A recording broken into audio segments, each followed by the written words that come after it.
¿Qué piensa usted de López y su forma de gobernar, entre comillas? ¿En realidad piensa usted que ha resuelto algunos problemas? Le voy a dar caso. El empleo, por ejemplo, la salud, la educación, las finanzas públicas, la presencia de México en el exterior, la visión de largo plazo de a dónde quiere llevar al país. Y así podría continuar, no indefinidamente, pero sí hacerle muchas preguntas. ¿Y cuál sería la conclusión? Pienso que también estaremos de acuerdo y concluiríamos que López no ha resuelto un solo problema de este país. Es más, ni siquiera ha empezado o sentado las bases de la solución de algunos. Por el contrario, ha creado nuevos problemas y ha complicado los ya existentes. Si coincidimos ante esa realidad, entonces, ¿qué habría que hacer? ¿Quitarlo? Sí, pero ¿cómo? La Constitución no le permite al legislativo destituir o remover al presidente de la República. Tenemos un arreglo constitucional nosotros donde los tres poderes son iguales, cada uno independiente del otro. De tal manera que constitucionalmente, en tanto no modifiquemos la Constitución, no es posible que un poder destituya al otro. En este caso, el legislativo y o el judicial puedan remover al presidente de la República. Bueno, dirá usted, ¿tengo que aguantarme los 6 años o los 5 años, 10 meses? No necesariamente. La Constitución plantea 2 salidas. Una es la falta absoluta del presidente de la República, por razones que pueden ir desde el fallecimiento, desde algún accidente que lo deje imposibilitado para gobernar. Tercero, un evento médico como un infarto grave, intenso, una embolia, etcétera.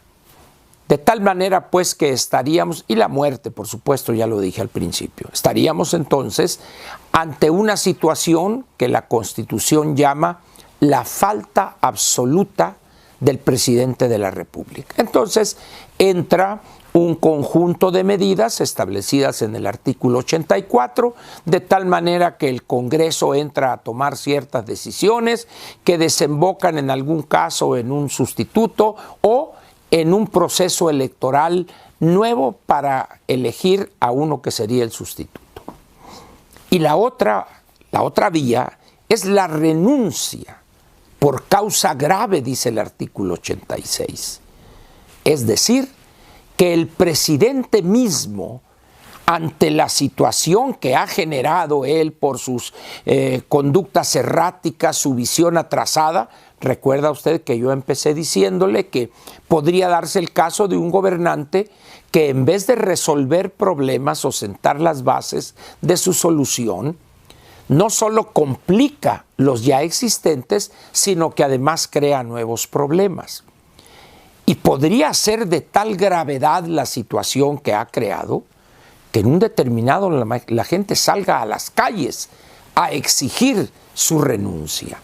Es decir, que él entendiera la gravedad del desastre que ha creado y presentare al Senado de la República su renuncia. El Senado tendría que valorar si esa renuncia es una causa grave y es evidente ante el desastre y millones de sus gobernados en la calle exigiendo su renuncia, si en un determinado momento el Senado aceptare como válida esa renuncia por causa grave ante la imposibilidad para él de gobernar, en ese momento se acepta la renuncia y entra en funciones el artículo 84. Ese es el procedimiento. ¿Cómo vería usted ante una situación como esta última? Que millones de mexicanos salieran a la calle ante el desastre creado por López y sus políticas, a exigir su renuncia en la Ciudad de México, en las 30, 40 principales ciudades del país, y donde estuviéramos ante millones de mexicanos exigiendo la renuncia del presidente por incapaz, por haber creado una tragedia, una debacle económico, etcétera, etcétera, etcétera. ¿Qué pensaría usted de esa salida? Que la Constitución permite y norma además. ¿Le parecería algo positivo, algo que valdría la pena intentar hacer? Es decir, salir a la calle millones, cientos de miles de mexicanos a decirle al gobernante en turno, renuncia ya por incapaz, por no haber sabido gobernar. ¿Le parecería a usted eso posible? Y de parecerle posible, ¿estaría usted dispuesto a participar en algo que la Constitución política de los Estados Unidos mexicanos reconoce como algo legal?